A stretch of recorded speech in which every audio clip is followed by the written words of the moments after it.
한 주간 동안 안녕하셨습니까? 편안하셨습니까? 대구에 코로나19 감염병 환자가 늘어나는 것 같아서 조금 걱정이 앞섭니다. 그러나 하나님의 은총이 저와 여러분들과 함께 하시기를 믿습니다. 오늘 렘브란트와 그림과 함께하는 네 번째 시간입니다. 기도하고 시작하겠습니다. 하나님 아버지, 우리로 하여금 볼 수 있고 느끼고 그림 너머에 있는 하나님의 음성을 들을 수 있도록, 만날 수 있도록 이끌어 주옵소서. 예수님의 이름으로 기도드립니다. 아멘. 네, 오늘 렘브란트 그림과 함께하는 네 번째 시간입니다. 오늘은 1636년에 렘브란트가 그린 그림입니다. 영국 런던 국립박물관에 있는 그림인데 벨사살 왕의 잔치라는 제목의 그림입니다. 자, 우리 한번 그림을 보십시다. 굉장히 화려한 옷을 입고 있는 그림인데 1636년에 그린 그림입니다. 이 그림은 다니엘서 5장에 나오는 말씀을 이해해야만이 알 수 있는 그림이기도 합니다. 우리가 알고 있는 대로 예루살렘, 이스라엘의 예루살렘은 느부갓네살 왕에 의해서 멸망을 하게 됩니다. 그리고 느부갓네살 왕이 바벨론 제국을 건설을 하고 죽게 됩니다. 그 뒤를 이어서 벨사살 왕이 이어받아서 왕으로 등극을 하게 되죠. 이유는 알 수 없지만 한 1000명을 모아놓고 잔치를 벌입니다. 느부갓네살 왕이 예루살렘을 멸망시키고 난 뒤에 약탈한 성전의 기물로 벨사살 왕은 술을 마시게 되고, 그리고 성전 기물로 만든 그런 술잔을 들고 우상을 찬양하고 건배를 하고 경배를 합니다. 그때 벽에 손가락이 나타나 글씨를 쓰게 되는데 메네 메네 데겔 우바르신이라는 글을 씁니다. 그 글을 본 벨사살 왕과 그 주변에 있는 사람들이 포상금을 걸고 이 글을 해석하라고 이야기를 하지만 아무도 해석을 하지 못하게 됩니다. 이 소문을 왕비가 듣고 와서 다니엘을 불러서 해석하라고 벨사살 왕에게 조언을 합니다. 결국 벨사살 왕은 다니엘을 불러오게 되고 다니엘이 와서 이 메네 메네 데겔 우바르신 벽에 쓰인 글씨를 해석하게 됩니다. 해석하면 이렇습니다. 하나님이 왕의 시대를 달아서 끝나게 하신다. 왕을 저울로 다뤄보니 한없이 부족하다. 그래서 메대와 바사 사람에게 왕국을 나누어 줄 것이다 라는 내용의 이야기입니다. 결국 벨사살 왕은 그날 밤에 메대 사람 다리오에 의해서 죽게 되고, 메대 사람 다리오가 왕이 되고, 결국 메대와 바사, 우리가 알고 있는 페르시아와 바벨론 왕국은 분열되어 이어지게 되는 역사적인 사건을 이야기하는 내용입니다. 오늘 오늘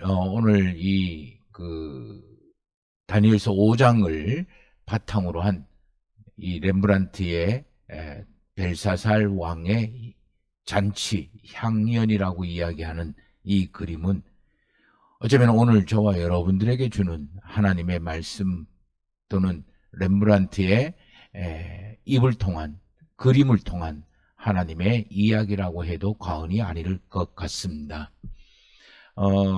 이 그림의 오늘 의미는 나중에 다시 설명을 하기로 하고 이제 그림을 살펴보도록 하겠습니다. 렘브란트는 빛의 화가라고 이야기를 했습니다. 그래서 제일 먼저 빛의 근원이 어디에서 오고 어디로 비치고 있는지를 살펴보는 것이 중요합니다. 자, 우리 근원을 한번 보십시다.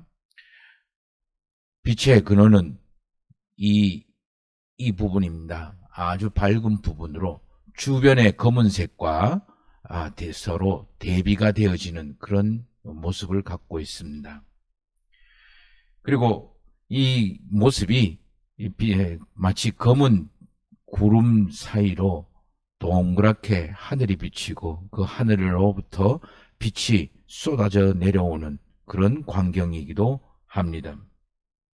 이 빛으로 인해서 벨사살 왕과 다른 사람의 얼굴들이 다 비춰지고 보여지는 그런 모습을 하고 있습니다. 아마도 가운데 가장 큰 인물이 바로 벨사살 왕이 아닐까 여겨집니다. 굉장히 놀라고 밝게 빛나고 그 두건은 굉장히 빛나고 있는 모습입니다. 결국 이 빛의 모습을 가지고 렘브란트는 오늘의 이 그림의 주제를 이야기하고 있지 않는가 생각되어집니다. 바로 하나님의 빛으로 인하여 자기 자신을 돌아보고 자기 인생을 평가하라는 그런 의미인 것 같습니다. 그림을 지우고 다시 한번 구체적으로 한번 보겠습니다. 먼저 벨사살 왕의 모습입니다.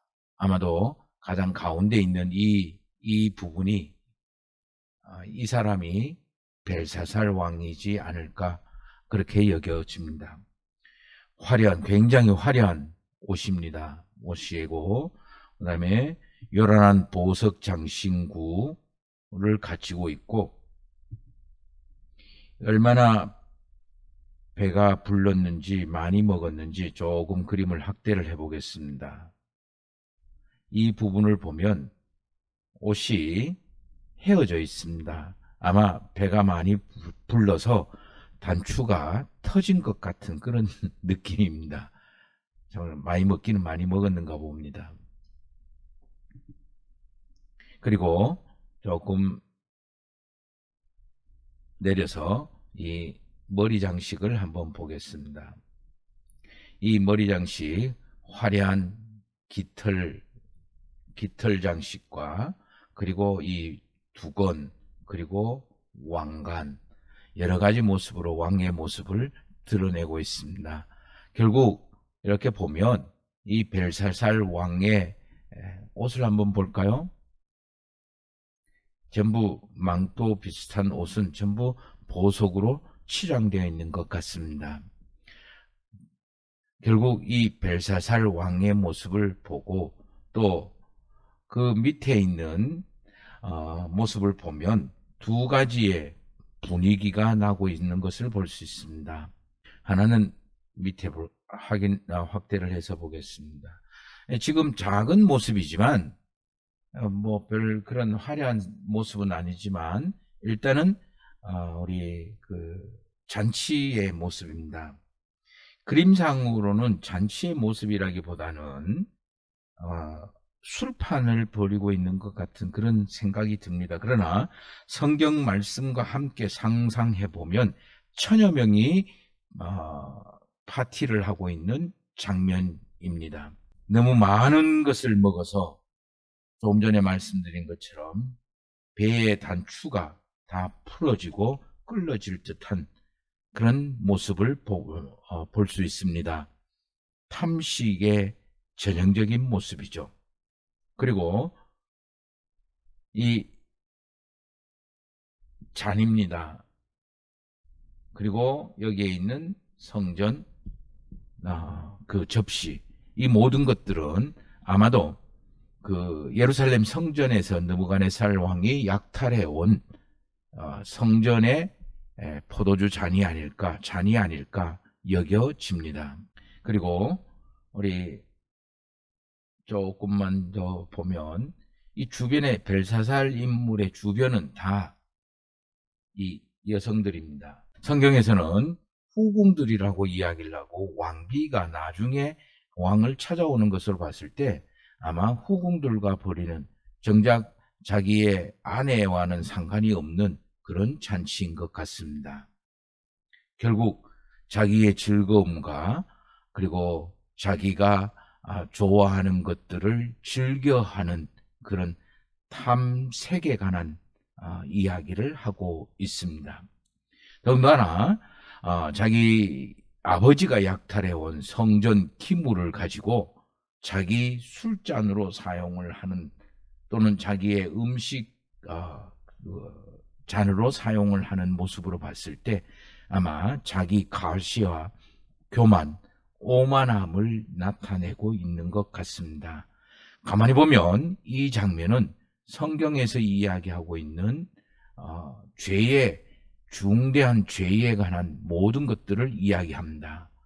교만과 오만과 탐색과 탐식, 자기 과시, 자기 즐거움을 찾아 연회를 베풀고 있는 벨사살 왕의 모습입니다. 그러나 한편으로는 자기 교만함과 탐색과 탐식, 자기 즐거움을 쫓아 살아가는 그런 분위기지만 다른 한편으로 보면 굉장히 반대의 느낌을 볼 수 있습니다. 먼저 우리 조금만 확대를 해서 보십시다.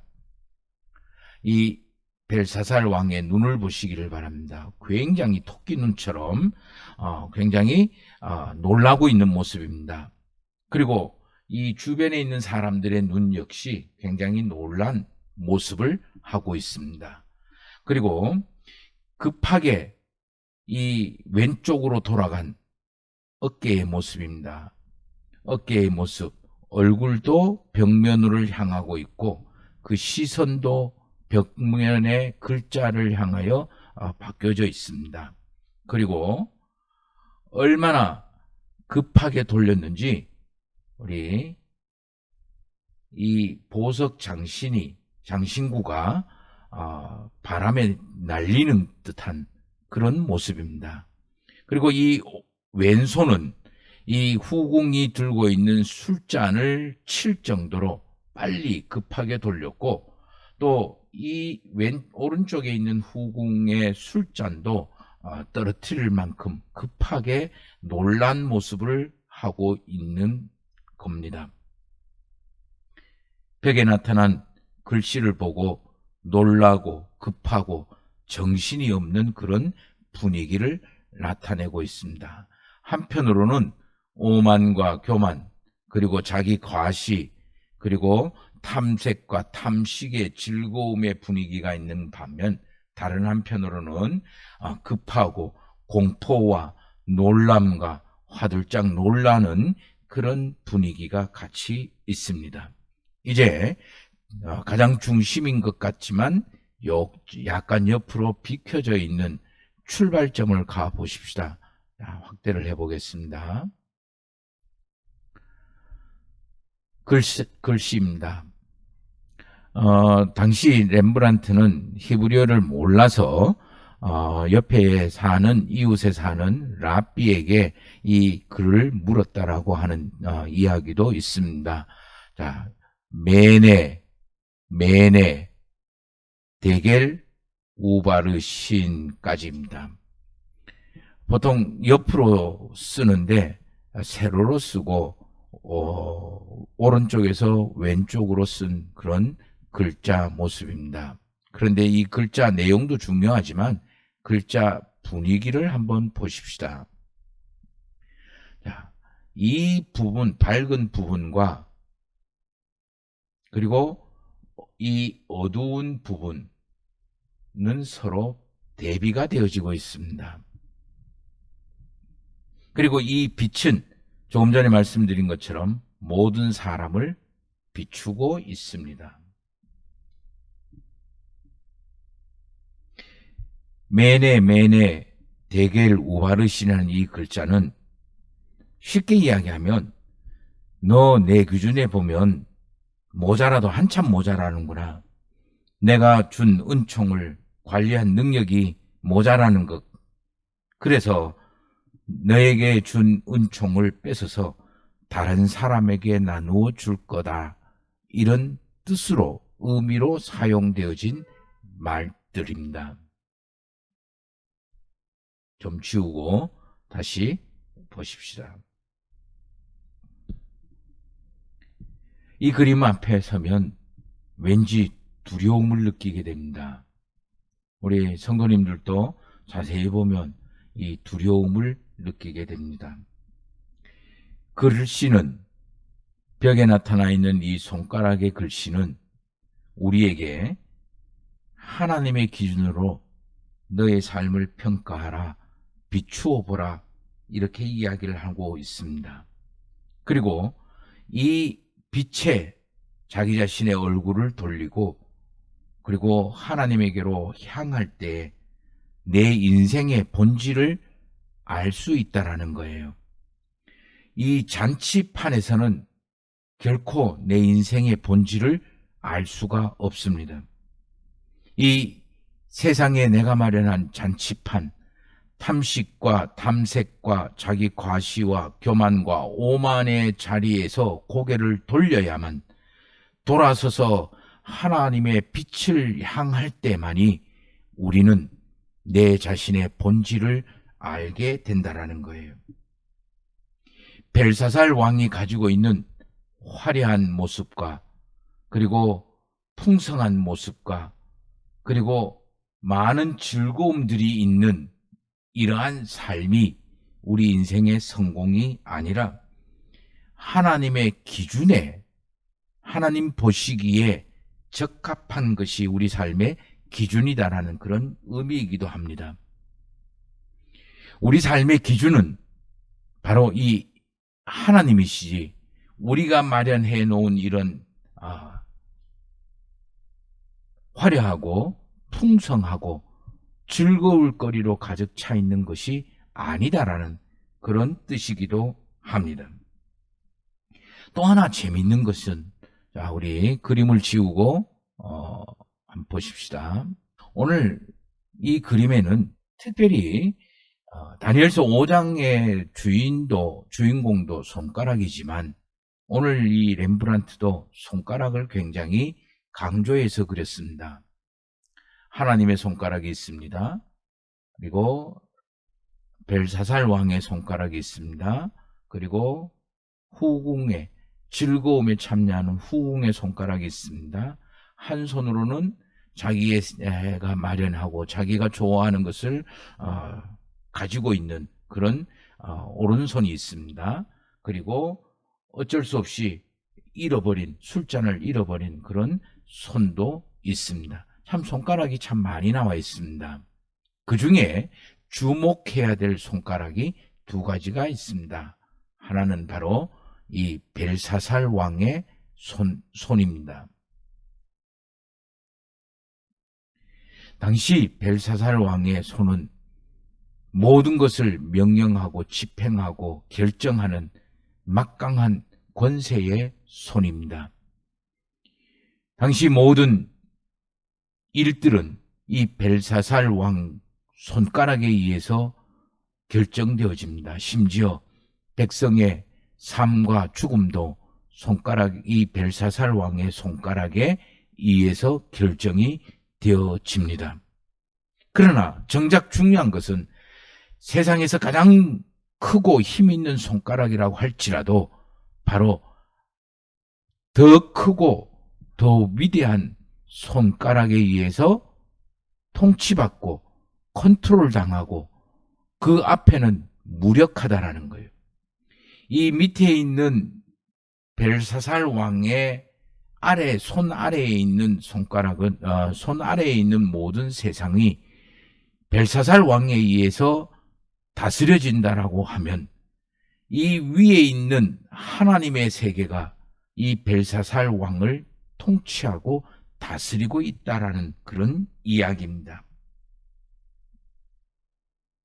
우리가 늘 알아야 될 것, 바로 이 하나님의 손가락이 내 뒤에 있다라는 사실을 알아야 됩니다. 하나님의 손이 내 뒤에 있음을 발견하고 깨닫는 것, 이것이 바로 신앙입니다. 그래서 결정적으로 내 손으로 하나님의 것을 내 것으로 만들지 말아야 한다라는 거예요. 여기에 구별과 구분이 필요합니다. 내 삶에서 가장 중요한 것은 바로 하나님의 것과 내 것의 구분과 구별이 가장 중요합니다. 교만과 오만, 탐색과 탐식, 자기 과시는 많고 적음의 문제가 아닙니다. 부자라고 해서 교만하고 오만하고 탐식과 탐색에 자기 과시의 삶을 산다? 아닙니다. 나는 가진 것이 없고 가난하기 때문에 교만하지도 탐식과 탐색을 자기 과시도 없다? 아닙니다. 내가 가진 것이 적어도 교만하게 하나님의 것을 자기 것으로 삼고 사는 사람이 있고, 내가 가진 것이 많아도 하나님의 것을 구분하고 겸손하게 사는 사람이 있습니다.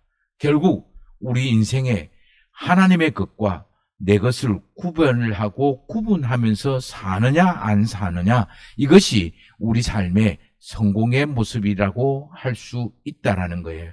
우리 인생의 가장 중요한 요소다라고 할 수 있다라는 말입니다. 정말 우리에게 필요한 것은 바로 이것입니다. 이렇게 하나님의 것과 내 것을 구분하면서 살아가는 것, 구별하면서 살아가는 것, 이것을 저는 신앙생활이라고 이야기를 하는 겁니다. 내 삶의 성공과 성스러움은 내 일상에서 하나님의 것과 그리고 내 것을 구분하는 것에 있습니다. 우리는 이 렘브란트의 벨사살 왕의 향연이라는 그 그림을 이해하기 위해서는 성경도 이해해야겠지만 그 당시 렘브란트가 살아가던 1635년경에 이 렘브란트가 살던 세상의 모습을 우리가 알 필요가 있습니다. 1635년 네덜란드 렘브란트가 살던 시대에 사회 현상이 중요한 두 가지가 있습니다. 하나는 흑사병이 재발병되어서 네덜란드 주민들, 가난한 사람들이 수없이 죽어나가고 두려움과 불안함에 떨고 있을 때였습니다. 그러나 또 다른 한편으로는 세계 경제 역사의 흑역사라고 이야기하는 이 네덜란드의 투자 광풍, 투자라고 할 수 없죠. 투기라고 할 수 있는 광풍이 가장 극심하게 일어날 때였습니다. 어이없게도 그 투기 대상은 바로 튤립 꽃입니다. 튤립 뿌리 하나에 지금으로 환산하면 대략 약 3천만 원 정도까지 하던 그런 시대였습니다. 결국 이 튤립 뿌리를 얼마나 가지고 있느냐가 부의 척도이고 그 사람의 삶의 성공의 척도를 이야기하던 그런 시대였습니다. 그래서 이 튤립 그 투자 광풍이라고 하는 것은 세계 경제사의 흑역사로 남게 되고 1637년 2년 만에 완전히 몰락하게 되고 폭망하게 되는 그런 역사적인 사건이 있습니다.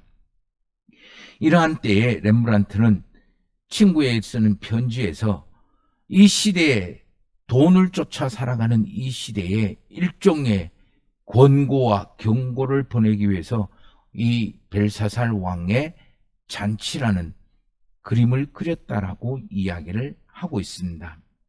어쩌면 오늘 우리가 살아가는 이 시대에, 즉 가상화폐, 부동산, 주식, 여러모로 돈에게 모든 삶의 것들을 빼앗기고 살아가는 그런 벨사살 또는 네덜란드 시대의 렘브란트의 그 시대의 사람들처럼 하나님의 것을 구분하지 아니하고 하나님의 은총을 인정하지 아니하고 자기 탐욕과 탐심과 탐색의 시대를 살아가는 우리에게 하는 말처럼 들립니다.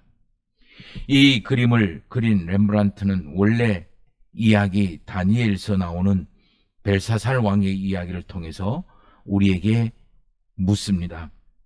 나는 지금 무엇을 보고 있느냐? 내 앞에 있는 풍요로운 삶, 화려한 인생, 그리고 즐거운 인생을 보고 있느냐? 아니면 내 뒤에 있는 나보다 모든 것을 뛰어넘게 하고 세상을 다스리는 하나님을 보고 있느냐? 그것을 묻고 있습니다. 두 번째, 나는 지금 무엇을 추구하고 있느냐? 땅에 있는 이 풍성함과 벨사살 왕처럼 잘 먹고 잘 놀고 잘 입고 잘 즐기는 인생을 추구하고 있는가? 아니면 내가 가지고 있는 은총으로 하나님의 뜻을 이루는 그러한 삶을 추구하고 있는가? 이 질문을 던지고 있습니다. 더 나아가서 내 삶에 하나님의 것을 그리고 나의 것을 구분하고 있느냐, 구별하고 있느냐, 하나님의 것을 내 즐거움과 생존으로 내 마음대로 사용하고 있지는 않는가 질문을 하고 있는 겁니다. 성경은 여호와를 경외하는 것이 지식의 근본이라고 했습니다. 근본이라는 말은 저와 여러분들의 삶의 경영의 출발이요, 과정이요, 완성이요, 결말이다라는 그런 뜻입니다. 내 인생의 전부라는 거죠. 결국 하나님의 것을 무시하고 세상에 자기의 것을 즐겨했던 이 벨사살 왕은 그날 밤에 모든 것을 다 잃어버리는 멸망으로 끝이 나는 겁니다. 근데 재미있는 것은 다니엘서 5장 12절에 이러한 벨사살 왕비가 다니엘을 소개하면서 바벨론식 표현을 씁니다. 그 이야기가 벨드사살입니다. 다니엘의 바벨론식 이름은 벨드사살입니다. 벨사살과 벨드사살의 차이는 이 드라는 단어 하나일 뿐입니다. 내 인생의 성공과 실패는 하나님 앞에 벨살살처럼 살아갈 건가, 베드살살처럼 살아갈 건가, 그 차이인 거예요. 벨사살처럼 교만과 구분 없이 살 건가, 아니면 다니엘 벨드사살처럼 겸손과 하나님의 경외함으로 살아갈 건가, 그 차이일 뿐입니다. 바로 이것은 일상에서 어떻게 거룩하게 사는지, 구분하면서 사는지, 구별하면서 사는지에 의해서 결정되어지는 겁니다. 벨사살의 삶과 벨드사살의 삶은 단 한 글자, 바로 하나님에 대한 경외일 뿐입니다.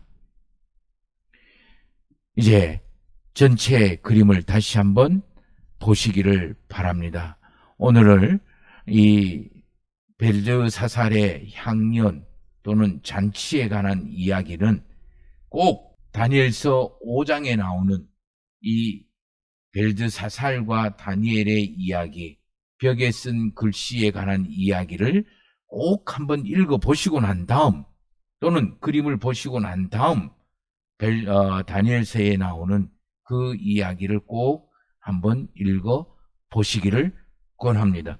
그래서 그림을 보시면서 읽은 다니엘서 5장의 말씀으로 상상력을 동원하셔서 우리 다시 한번 이 그림을 일시정지하셔서 보시면 훨씬 더 느낌이 새롭게 다가올 것입니다.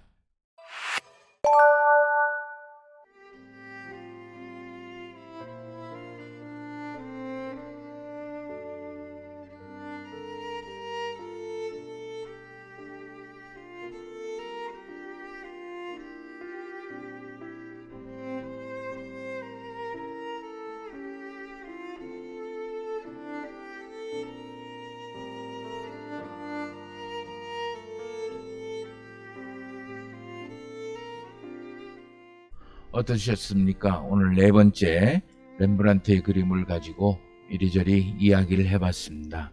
저는 그림 미술을 전공한 사람도 아니고 그냥 렘브란트 그림이 좋고 렘브란트 그림을 보고 느끼고 그리고 렘브란트에 관한 책을 몇 권 읽었을 뿐입니다. 그림은 느낌입니다. 우리 성도님들이 느끼신 대로 보시면 그게 정답입니다. 우리 다음 시간에 다섯 번째 또 다른 렘브란트의 이야기를 가지고 우리 성도님들과 함께 목요일 저녁 8시에 만나 뵙겠습니다. 여러 가지 어렵고 두려운 시대입니다.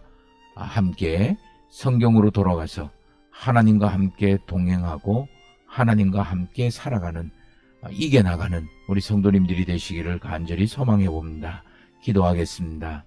하나님 아버지, 내가 하나님과 함께 살아가는 신실한 구별된 일상이 되게 하여 주옵소서. 예수님의 이름으로 기도드립니다. 아멘.